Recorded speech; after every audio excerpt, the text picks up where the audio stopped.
solamente dos hombres, dos ministerios. Uno era el sacerdote y otro era el profeta. El rey no. El rey era para gobernar, hablando políticamente. Pero a quienes Dios les encargó para que enseñaran la ley era el sacerdote. El sacerdote era una mediación, era un intermediario. Amén. Era uno en sí, aleluya, era un intercesor.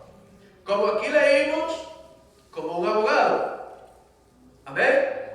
¿Qué hace un abogado? Un abogado está, sea de la parte acusadora o de la parte acusada, ¿no? Defensora y culpable, digámoslo así. Entonces, él se pone en la mitad para defender. Amén. Entonces, es un intermediario. Y él con su estudio, con su argumento, puede ser argumento y hasta mentiras,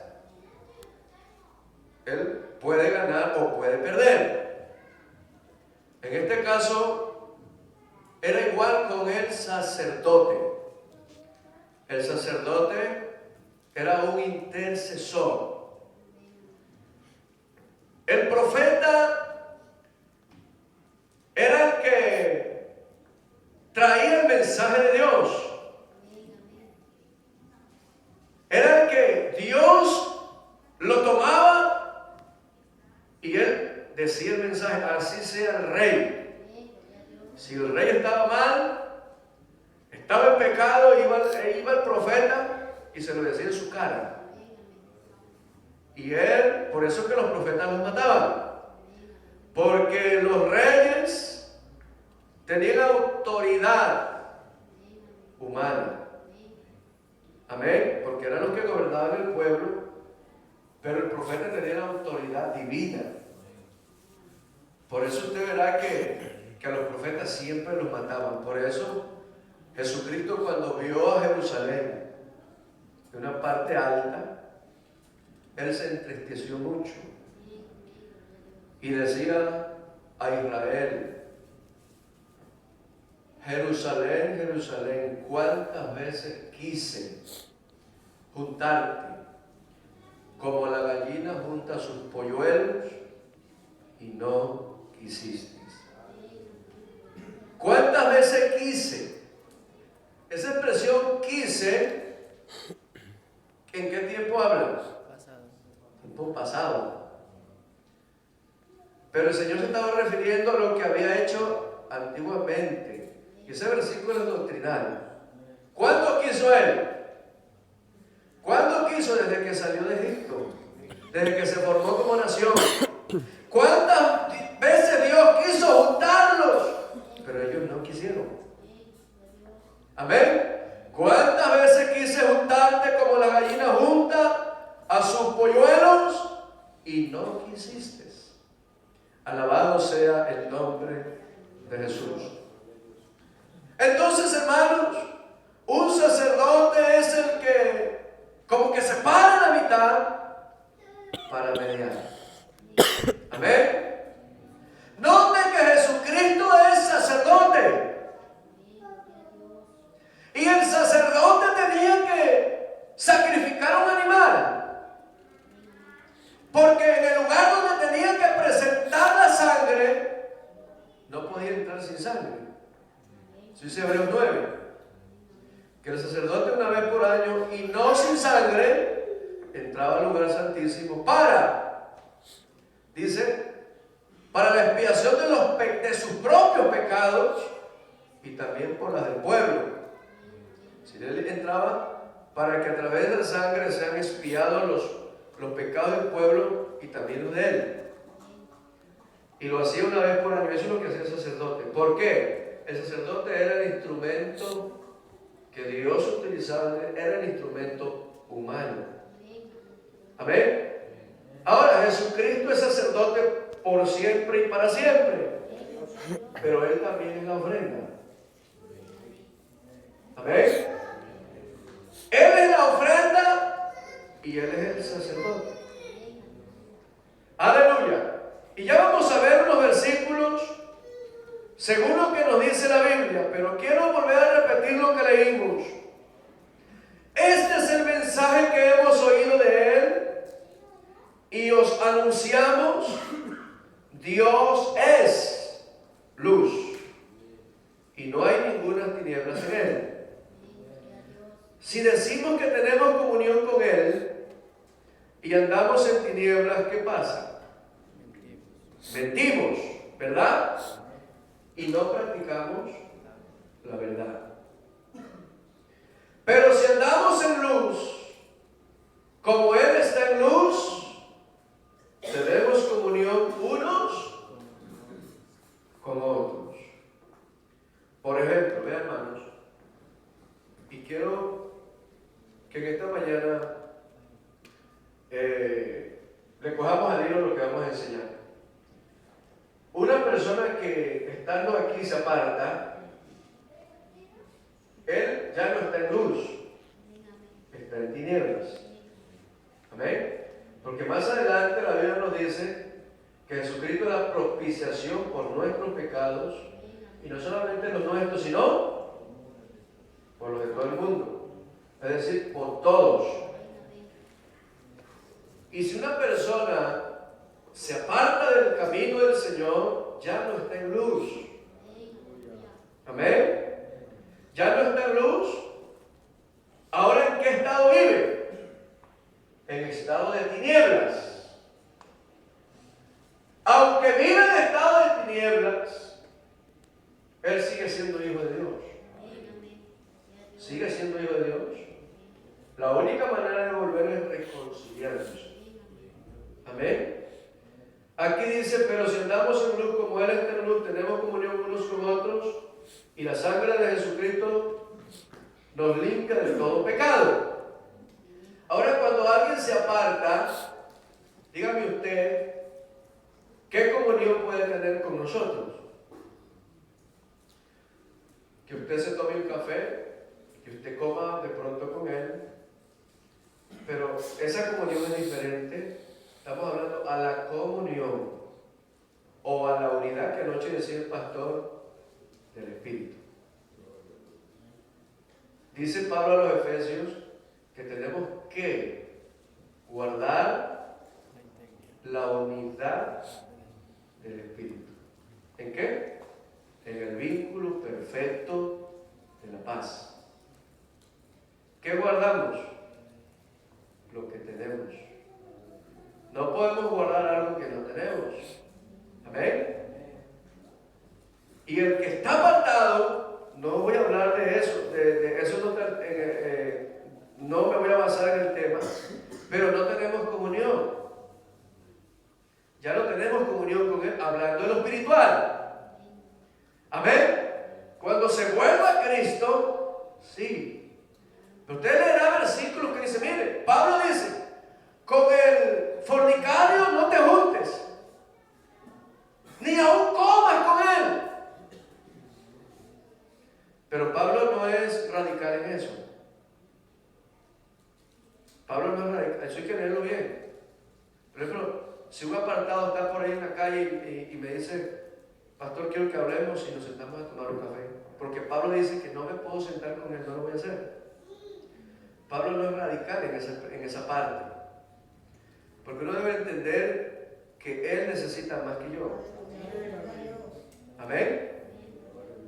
Y yo soy luz y usted es luz y tiene que brillar donde sea. Amén. Porque si fuera así, Judas, casi al término de Judas, porque tiene solamente, dice: a los que dudan, convencerlos. Así dice Judas.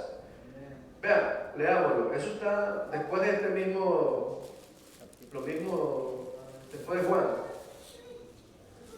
No, entonces.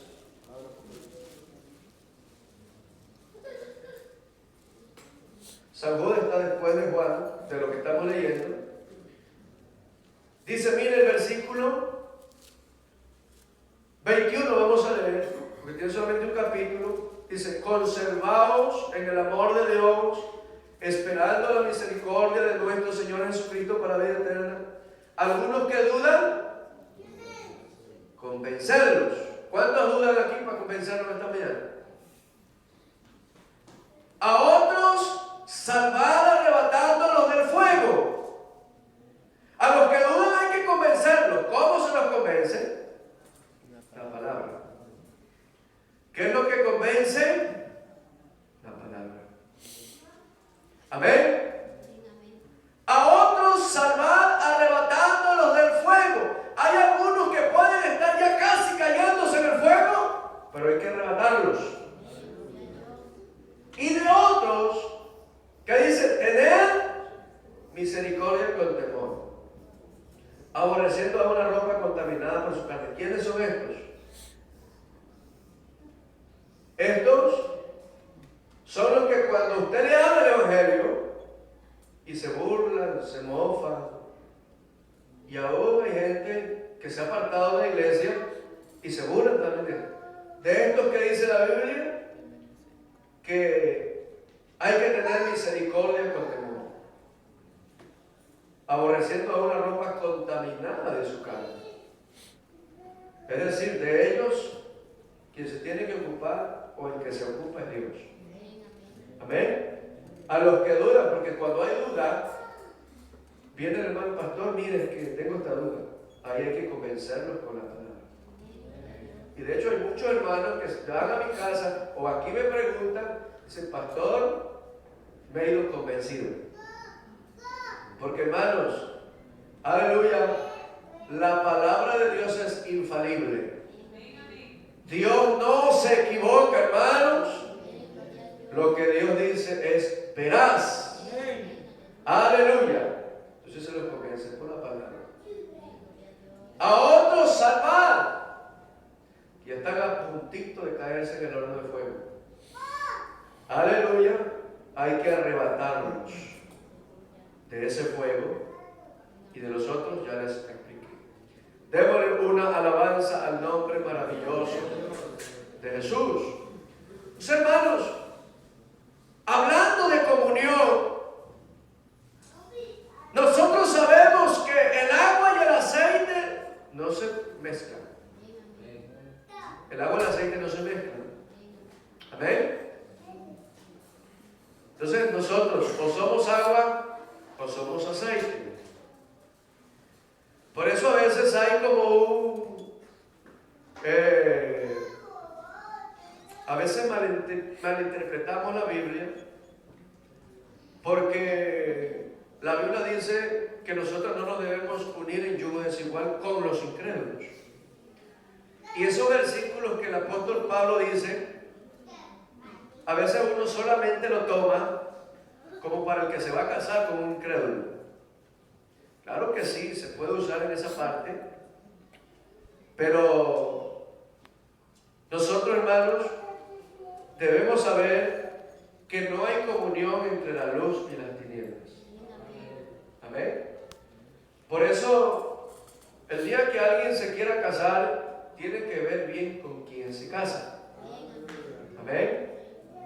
Tiene que ver bien con quién se casa. Porque mire, hermanos, esto es así, y sencillamente, un joven, si algún día se quiere casar, algún hermano, si tiene sus padres acá, los padres también tienen parte en la aprobación. Y también el pastor. Sí. También el pastor tiene parte en la aprobación. Y de pronto de pronto alguien no puede estar de acuerdo porque como me gusta y estoy enamorado, estoy ciego, estoy ciega, dice, pues bueno, yo lo hago lo que mi corazón diga.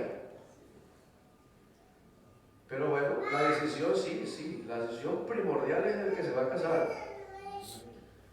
Pero después no diga, ay, esta cruz, porque tampoco es cruz.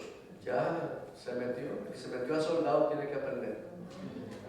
Y normalmente así, hermano, porque yo a veces digo, mire, yo soy de los que alguien me dice lo mismo, dos hermanos me dicen lo mismo, yo ya hago caso, porque ellos tienen el Espíritu Santo. Amén. Y uno tiene que saber que Dios habla. Dios habla, hermanos, y uno no puede hacer oídos sordos a lo que Dios puede estarme diciendo. Y claro, es que nosotros normalmente nos dejamos llevar es por la vista. Es que como el joven es guapo o la hermana es bonita, se ensegueció y dijo, no, con esta o con esta. Y después cometen unos errores. Ya cuando decide el padre y la madre que se bueno, ya decidió. Luego al poco tiempo están con las maletas allí. El padre que dice, devuélvase a buscar a su marido. Porque a veces pasa de que, no, mi hijita, venga, yo la recibo, no pasa nada. No, una vez que decidió irse de la casa, porque es que es así, hermano. La Biblia dice que cuando el hombre dejará padre y madre y se unirá ¿a quién? A su marido o a su mujer. A su mujer es que dice, no a su marido. Bueno, viceversa. Entonces, ¿por qué dejó al padre y por qué dejó a la madre? ¿Por qué lo deja? Porque no es que esté bien en la casa, no es que eso es ley de vida. No es que esté mal en la casa, perdón, sino que es ley de vida. Amén. Imagínense teniéndolo todo en la casa y a veces su mamá con 20 años arreglándole la cama al muchacho todavía, arreglándole los zapatos, ¿sí? Cogiéndole los calzoncillos debajo de la cama y las medias, ¿sí? Pero el día que se casa ya no va a ser así. Ahí vas a ver lo que es bueno. Porque es que en el matrimonio donde no es lo mismo novio que ya está casado. O sea, no es lo mismo. Entonces, si se deja al padre y a la madre por alguien, es por algo, digámoslo así, como algo superior, aunque es ley de vida. ¿Ven? Se deja padre y madre y todo lo que tiene su buena habitación, de pronto parece vivir en un lugar no tan bonito como su casa, o no tan atendido como su casa. Allí sí va a aprender lo que es realmente el matrimonio, pero siempre hay que escuchar al padre y siempre hay que escuchar al pastor. Amén. Para que el día de mañana no fracases. Sino que en estos casos, cuando no se obedece, siempre hay problemas. Y luego, ay, pastor, mi hogar es esto y ayúdenme. Ahora, más trabajo para uno. Y poner a los diáconos a ayudar. Ayudemos por esta familia, porque se quieren separar. Pero ahí uno viene, venga, yo no le dije que esto no estaba bien, ¿por qué lo hicieron? Ahora no es que me quiero separar, no, ahí le toca a usted, porque el matrimonio es hasta la muerte. Así que, pilas con eso. Alabado sea el nombre de Jesús. Dice la Biblia, si decimos que no tenemos pecados, nos engañamos a nosotros mismos. Aleluya. Y la verdad no está en nosotros. Ahí dice, si confesamos nuestros pecados, Él es fiel y justo para perdonar nuestros pecados y limpiarnos de toda maldad. Si decimos que no hemos pecado, le hacemos a Él mentiroso y su palabra no está en nosotros. Amén. Esto yo quisiera que usted en su casa lo lea bien. Amén. Aquí hay algo muy especial. Aleluya. Repáselo en su casa, léalo, porque hay a veces que decimos, uy, yo estoy bien con Dios, ¿sí o no? Uy, yo estoy bien con Dios. Yo estoy bien con Dios. Eso no lo diga. Quien testifica de usted es Dios. Quien dice de usted es Dios. Amén. Y usted verá en la Biblia, en el Antiguo Testamento y en el Nuevo Testamento, quien testifica por sus hijos y por sus siervos es Dios.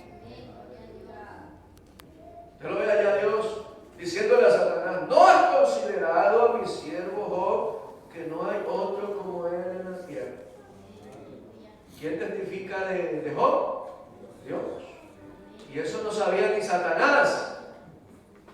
No has considerado, míralo como es recto, míralo como es temeroso, míralo como anda. Y Satanás le dice, bueno, ahora, toca lo que tiene, a ver si no blasfema en tu misma presencia. El Señor dice, bueno, ahí está todo en tus manos, pero a él no me lo toques. Le mató a los hijos, le quitó la hacienda, le eliminó los animales, todo. Pero Satanás estaba poniendo el oído a ver si blasfemaba. Y él lo que hizo fue extender sus manos al cielo y dijo, Jehová dio, Jehová quitó, bendito sea el nombre de Jehová. Gloria a Dios. Y no pecó con sus labios. Otra vez se presentaron los hijos de Dios y entre ellos vino Satanás. Y la Biblia dice que fue Dios el que le preguntó, ¿de dónde vienes? De rodear la tierra y andar por ella. Y otra vez el Señor le dice, ¿no has considerado mi siervo Job, que no hay otro como él en la tierra, varón perfecto y recto, temeroso del mal, temeroso y apartado del mal? Es Dios el que le dice en sus manos. ¿Y qué le dice Satanás a Dios? Pues piel por piel, todo lo que el hombre tiene lo dará por su vida. Y le dice, ahora sí, bueno, ya se eliminó la familia, los hijos, la hacienda, todo. Dice, ahora tócalo a él y vas a ver si no blasfema en tu misma presencia. Y el Señor le dice, bueno, tócalo, te doy permiso, pero guarda su vida. En otras palabras, tócale el cuerpo, pero su vida no se la toques. Y salió de la presencia de Dios y lo hirió con una sarna maligna desde la corona hasta la planta de los pies. Pero ahí usted lo verá, él se queja como hombre así, normalmente. Pero él, cuando le ocurrió eso, dice la Biblia, que tampoco pecó. Tampoco pecó. Porque Dios le dice a Satanás, míralo, él todavía retiene su integridad. Cuando tú me incitaste a que lo arruinara. O sea, Satanás lo arruinó. Lo arruinó por completo, pero él seguía poniendo su mirada en Dios. Lo arruinó totalmente, pero de sus labios no salieron ninguna palabra pecando contra Dios. Llegó su mujer y le dice, ¿aún retienes tu integridad hacia Dios? ¿Por qué no lo maldices y te mueres? Y yo creo, hermanos, que él levantando la mirada, porque seguramente estaba allí, porque la Biblia dice que estaba sentado en cenizas, y le dijo, como suelen hablar las mujeres fatuas, has hablado. ¿No sabes que de Dios recibiremos el bien y también el mal? Aleluya. Y él ahí también adoró y alabó a Dios. Gloria a Dios. Y eso que fue una prueba tan grande. Cuando a nosotros nos vengan pruebas grandes, porque ya yo les he explicado muchas veces, hay que distinguir en lo que es prueba y en lo que es Consecuencias. Amén. Amén. Hay consecuencias por causa del pecado, pero hay pruebas también. Amén. Y eso es lo que hay que distinguir. ¿Por qué me está pasando esto? ¿Por qué me ocurre esto? Puede ser por pecado. Pero cuando es prueba, no hay que decir por qué. Hay que decir para qué. Cuando es una prueba, yo tengo que decir para qué me vino esto. ¿Qué es lo que Dios quiere hacer en mí? Así que tenemos que distinguir en eso, hermanos, por cuándo vienen las pruebas y cuándo vienen las consecuencias. Y para descubrir lo que es consecuencia, hay que irse a la raíz, donde inició todo. ¿Amén? Porque lo que hacemos siempre es, oiga, usted cometió un pecado, usted hizo esto, por eso está viviendo en esa condición, pero sería bueno que uno investigue cómo empezó todo. Y ahí uno puede sacar una conclusión y decir, ya sé por qué es. Y decir, hermano, hermana, esto pasa por esto. Amén. Esto pasa por esto. Esto pasa por esto y por esto. Y si uno es humilde, lo aceptará y reconocerá. Amén. Amén. Porque cuando pasa un problema en la vida del creyente, lo que hacemos es buscar culpables. Y uno nunca es culpable. ¿Sí o no? ¿Verdad? Es que el hermano me trató mal. Pero ¿y por qué lo trató mal? ¿Qué le dijo usted? Yo no le dije nada. Pero es que yo vi que me miró mal. Pero mírelo si no es los ojos diferentes. O visco, mírelo si no. Porque puede estar mirando para allá, pero usted piensa que lo miró mal. Sí, yo tenía un amigo que trabajaba yo con él así. Y él me miraba, pero no me miraba para allá. Trabajábamos frente a frente, embalando unas cajas. Y le decíamos cura de apodo. Digo, cura, ¿me estás viendo a mí? No, me estás mirando para otro lado. Y miraba mal. Pero es que él era visco. Visco se dice, ¿no? ¿Cómo se dice? ¿Cómo? ¿Cómo se dice? Visco. O virolo. Bueno, no estás escuchando la prédica. Bueno, visco. Yo tengo un amigo que es visco. Y realmente, claro, miraba para otro lado. Y a veces piensa que no, es que me estás mirando mal. Y digo, hermano, no me mire mal. Y a veces no, pero si no tengo nada que ver en este asunto. Entonces hay que irse a la raíz. Usted sabe que en el mundo, usted sabe cómo la droga está, ¿verdad? Y cogen preso el contrabandista y en nuestro país hasta el que consume. Aquí el que consume casi no lo cogen preso. Pero allá lo ven en el parque por ahí fumando, viene la policía y se lo lleva el que consume. Amén. Y allá, 4 años en la cárcel. Amén. Solo por consumir. Ahora, ese no es, para eliminar eso, no hay que meter preso a todos los que consumen. Hay que irse a ver de dónde proviene todo. Amén. Ahí hay que eliminar eso. Para que se elimine eso, porque metiendo a toda la gente presa, no se va a acabar eso. Porque eso sigue. Siguen exportando o importando. Ese no es el punto. Para arreglar una situación, me tengo que ir a dónde empezó. Amén. ¿Cómo fue que empezó ese problema? Si no, no va a haber solución. Amén. No sé si me estoy dando a explicar o me estoy explicando bien. Aleluya. Entonces, hermanos, nosotros como iglesia de Dios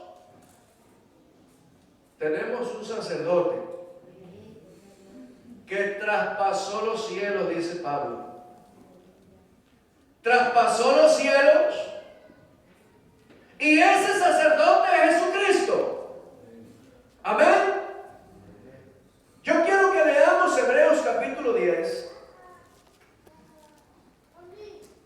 Capítulo 10 de Hebreos, el versículo 12 dice: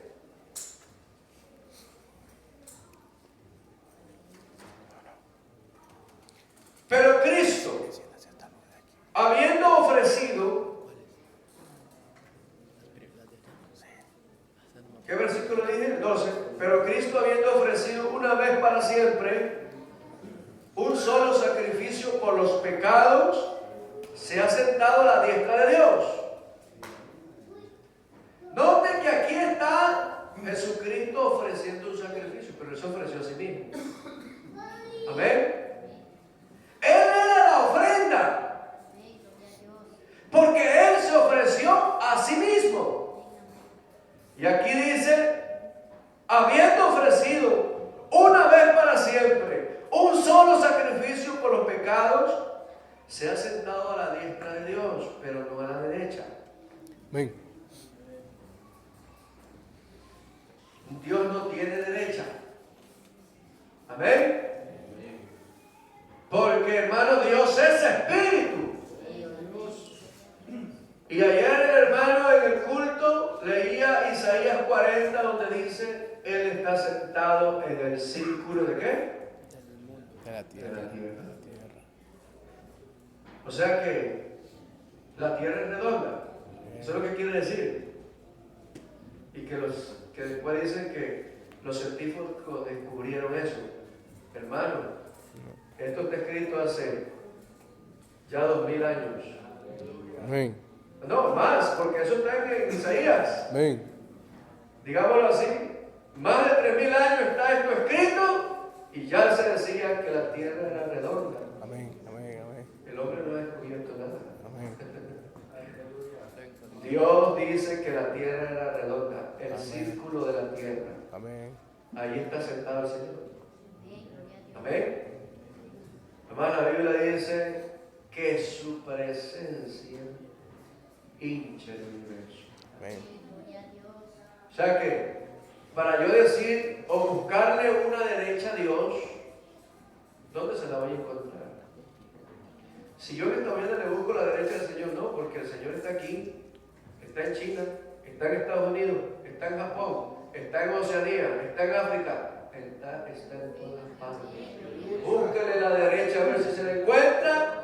La derecha, hermano, que dice aquí no se refiere a una mano derecha, se refiere al poder y a la autoridad de nuestro Dios. Amén.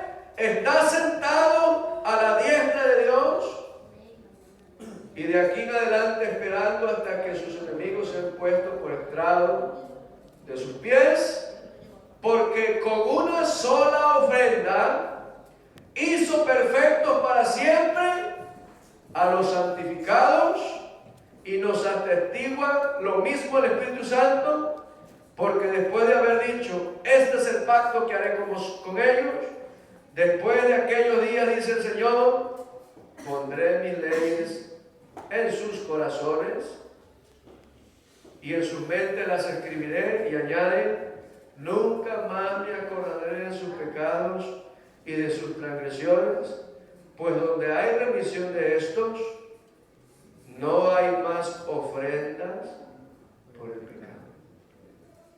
Amén. No hay más ofrendas por el pecado, porque esa ofrenda que fue presentada en el Calvario fue única y exclusiva. Con esa sola ofrenda, hermanos, nos basta y nos sobra. Amén. Amén. Amén. Donde hay remisión de esto, no hay más ofrenda por el pecado. Pero hay algo que yo quisiera que sigamos mirando. El versículo 26 de lo que estamos leyendo, del mismo capítulo donde de Hebreos 10 dice: porque si pecamos voluntariamente, después de haber recibido el conocimiento de la verdad, ya no queda más sacrificio por los pecados. Como dice, si pecamos voluntariamente, es decir, si peco sabiendo. Amén. Si peco después de haber maquinado, después de haber, aleluya, hecho el proyecto para yo pecar, ya no hay más ofrendas, ya no hay más sacrificios por los pecados. Sino que hay una horrenda expectación de juicio y de hervor de fuego que ha de devorar a los adversarios. El que viola la ley de Moisés por el testimonio de 2 o 3 testigos muere irremisiblemente. ¿Cuánto mayor castigo pensáis que merecerá el que pisoteara al Hijo de Dios y tuviere por inmunda la sangre del pacto, en la cual fue santificado, e hiciera afrenta al Espíritu de gracia? Pues conocemos el que dijo: mía es la venganza, yo daré el pago, dice el Señor. Y otra vez, el Señor juzgará a su pueblo cosa es caer en manos del Dios vivo. Amén. Acuérdense, hermanos, aleluya, que ya no hay más ofrenda por los pecados. Y si así fuere, la Biblia dice, ya no podemos llevar a vituperio otra vez al Hijo de Dios. Ya no lo podemos crucificar, en otras palabras. Aquí Hebreos 6, miren lo que dice. El versículo 4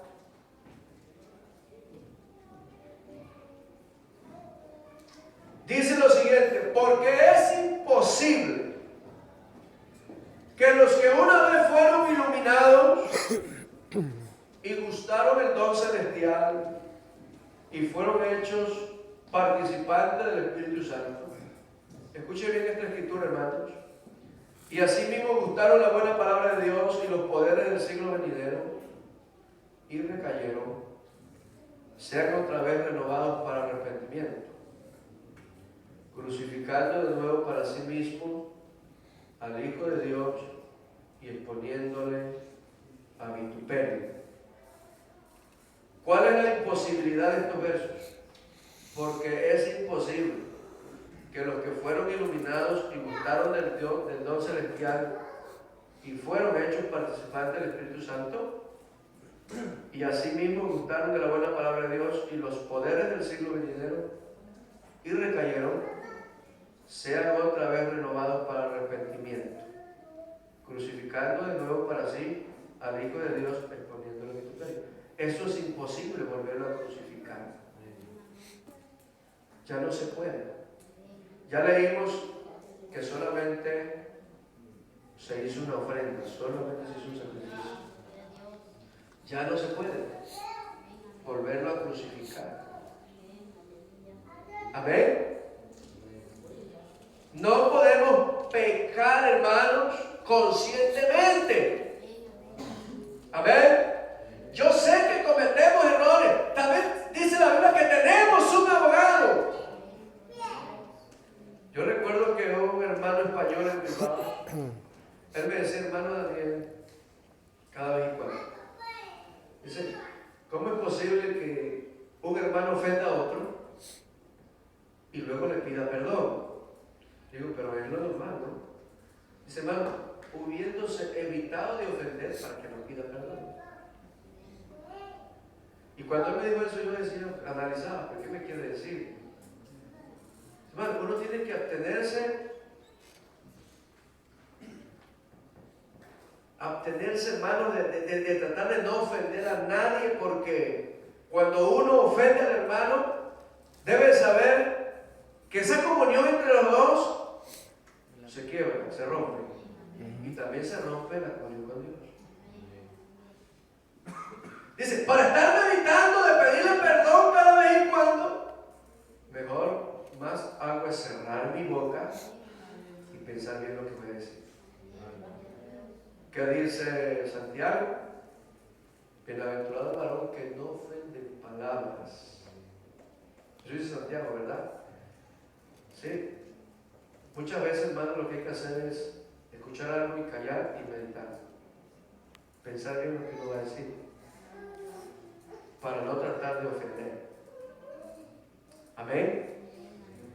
Así que es de sabios callar por un momento, pero también se dice que el que calla, ¿qué dice? Otorga, ¿no?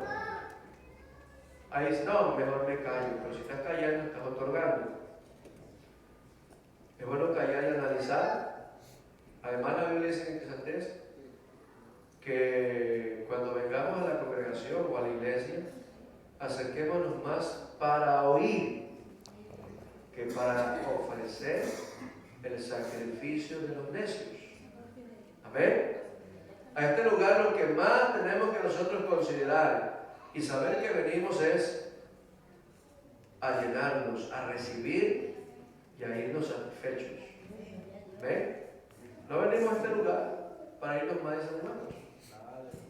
Venimos es a fortalecernos en su presencia, y alimentarnos con su palabra. Démosle una alabanza al nombre maravilloso de Jesús. Hebreos 7 dice: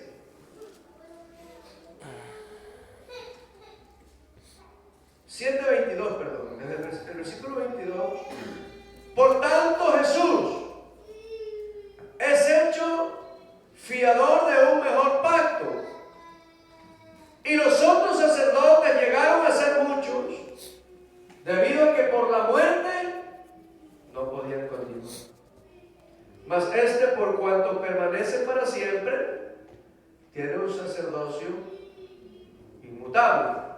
Ya sabemos que no cambia, que no se termina. Por lo cual, es decir, por el sacerdocio que tiene, por lo cual puede también salvar perpetuamente a los que por él se acercan a Dios, viviendo siempre para interceder por ellos. ¿Quién es el que está intercediendo? Es el sacerdote. Amén. Porque tal sumo sacerdote nos convenía. ¿Cómo era? Aquí está la característica de ese sacerdote: santo, inocente, sin mancha, apartado de los pecadores y hecho más sublime que los cielos. Gloria a Dios. Que no tiene necesidad cada día, como aquellos sumos sacerdotes, de ofrecer primero sacrificios por sus propios pecados y luego por los del pueblo, porque esto lo hizo una vez para siempre, ofreciéndose a sí mismo.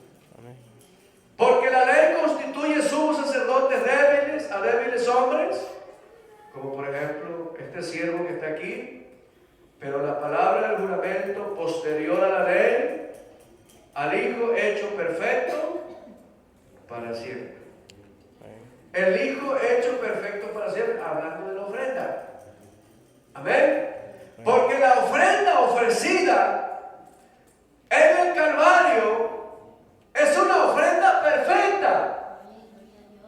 Porque, hermanos, la ofrenda en la antigüedad, que eran los animales, no perdonaban los pecados, solo los cubrían.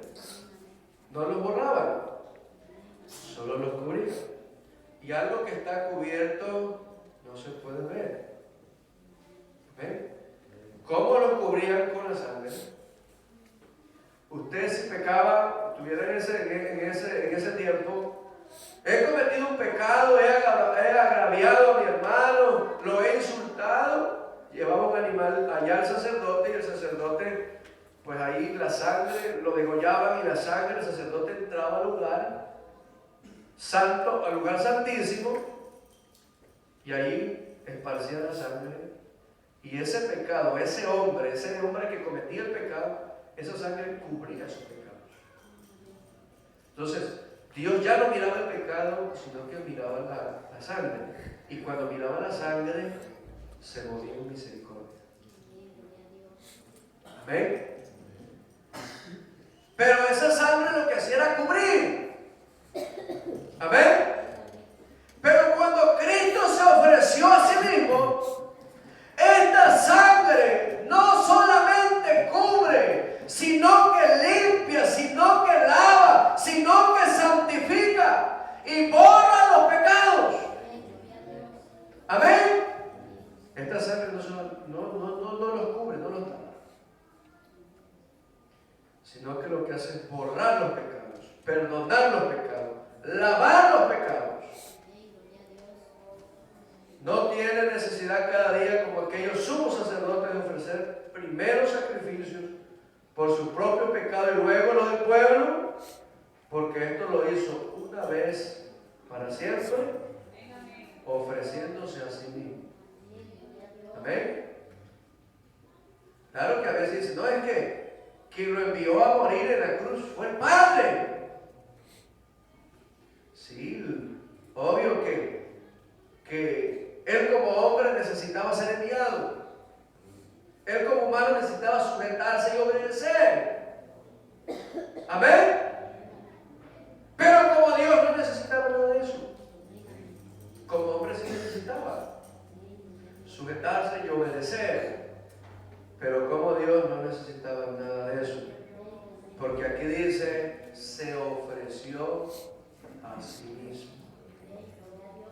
Por eso el Antiguo Testamento dice, ¿qué hago yo aquí? Dice Jehová. Mientras mi pueblo es llevado injustamente y lo que en él se enseñorea le hacen hollar y continuamente blasfemado mi nombre todo el día. Y ahí el Señor hace algo especial, dice, por esta razón, por esta causa, yo mismo que hablo, he aquí estaré presente. Gloria a Dios. Y estuvo presente. Amén, amén. A los suyos vino y los suyos no le recibieron, Amén. sino que lo rechazaron. Amén. Él estuvo presente, Amén, gloria a pero Dios. no como espíritu ni como la forma que él tenía antes de venir, sino que se manifestó como un hombre. Amén. Y murió, aleluya, en la cruz del Calvario como un hombre. Amén. En la cruz del Calvario no murió Dios. Dios no muere. Lo que murió fue el cuerpo que se había provisto para que nosotros, mediante ese sacrificio, seamos salvos. Amén. Así que, hermano, Jesucristo es, dice 1 Timoteo 2:15, porque hay un solo Dios y un solo mediador entre Dios y los hombres, Jesucristo. Amén. Hay un solo mediador entre Dios y los hombres. ¿Quién? Ese mediador es el sacerdote. Ese mediador es el abogado. Amén. Que cuando cometemos un pecado, un error, nos vamos al abogado para que nos defienda. Entonces hay dos, pastor. Hay dos. Pero aquí dice claramente, si ¿cuál es la mediación? Es la humanidad. ¿Ven? Porque ¿cómo era esta, digamos así, esta ofrenda? Era santa, era inocente, era sin mancha, no tenía pecado. Y el único que no tiene pecado es el que puede abogar por nosotros. Amén. Por eso ese solo mediador entre Dios y los hombres, Jesucristo, hombre. Él, hermanos, hasta el día de hoy intercede por nosotros. Amén. Él es el que intercede por nosotros. Alabado sea el nombre de Jesús. Por eso es, hermanos, aleluya, cada vez que cometa un error, uno va donde Jesucristo. Y ya leímos que Él es fiel y justo para perdonar nuestros pecados. Claro que en nuestra humildad sí cometemos pecados y errores, ¿verdad? Y lo reconocemos, porque el que no reconoce que tiene pecado, ¿cómo dice aquí Juan? Le hace al mentiroso. Así que, hermanos, tenemos un mediador de un nuevo pacto. Y ese es Jesucristo. Amén. Él prometió estar con nosotros todos los días. Amén. Y hasta el día de hoy sigue intercediendo. Amén. ¿A quién intercede? Ahora, uno puede decir, no, es que le está intercediendo al Padre, el Hijo. Está orándole al Padre. Por eso dice Jesucristo, hombre. Si dijera Jesucristo Dios, es otra cosa. Pero lo que intercede es la humanidad. ¿Amén? Así como cuando se presentó en el Calvario, lo que murió fue la humanidad. Ahora no con esto que usted diga, entonces él está como hombre allá. No está como hombre en sí. Él está como lo que era antes. Como era antes, Dios, Espíritu. Amén. Por eso solo este sacerdote traspasó los cielos. Y allá está intercediendo por nosotros. Amén. Alabado sea el nombre de Jesús. Él es sacerdote para siempre. Amén. Y Él sigue intercediendo por nosotros. Pónganse en pie esta mañana y vamos a darle gracias a Dios. Acuérdense que ya no hay más sacrificio por los pecados. Porque Él ya no está crucificado. Ya no está en la cruz. A Él lo crucificaron, murió, lo enterraron, pero se levantó. Al tercer día, anunciando que hay salvación para todo el mundo. Vamos a darle gracias en esta mañana al Señor, hermanos. Jesucristo es mediador del nuevo pacto. ¿Cuál pacto? El pacto que le dio a Abraham. El pacto que se llama el pacto abrámico, el pacto mosaico y el pacto davídico. Eso ha venido así, en esa línea. Jesucristo ha hecho un pacto con la iglesia. Nosotros no hemos hecho pacto con Dios, no somos capaces de hacer pacto con Dios, pero Él sí hace pacto con nosotros. Así que en esta mañana, el que inició el pacto fue Él. Si nos ponemos a pensar y decir, bueno, ¿quién le dijo a Él que muera? O sea, el pacto lo inició Él. Hay gente que dice, yo no le dije que muriera por mí. Pero Él hace el pacto solamente con los que necesitan, con los que desean, con todo el que quiera ser salvo. Él es el que propició el pacto. Se entregó a sí mismo, murió. Y el que quiera ser parte de este pacto puede acercarse a Él. Todo el que está bautizado en su nombre está bajo este pacto. Todo el que ha recibido a Cristo está bajo este pacto. Porque para que algo se haga con pacto se necesitaba sangre. Él ha esparcido su sangre sobre cada uno de nosotros. Por eso que esta mañana vamos a darle gracias a Él. Vamos a orar, hermanos. Señor Jesús, te damos gracias en esta mañana, porque tú eres bueno con nosotros, porque tú eres Dios poderoso y santo. Señor, tu pacto que hiciste, ese pacto que hiciste con nosotros, Señor, queremos seguir permaneciendo en Él. Yo sé que solo no podemos continuar, Señor, pero tú eres nuestra ayuda, tú eres nuestro pronto auxilio, tú eres nuestra fortaleza, tú eres nuestro amparo, tú eres nuestro Dios. Ayúdanos, Señor. Queremos permanecer en este pacto con Cristo, que un día tú lo hiciste con sangre. Gracias, Señor Jesús. Hacemos un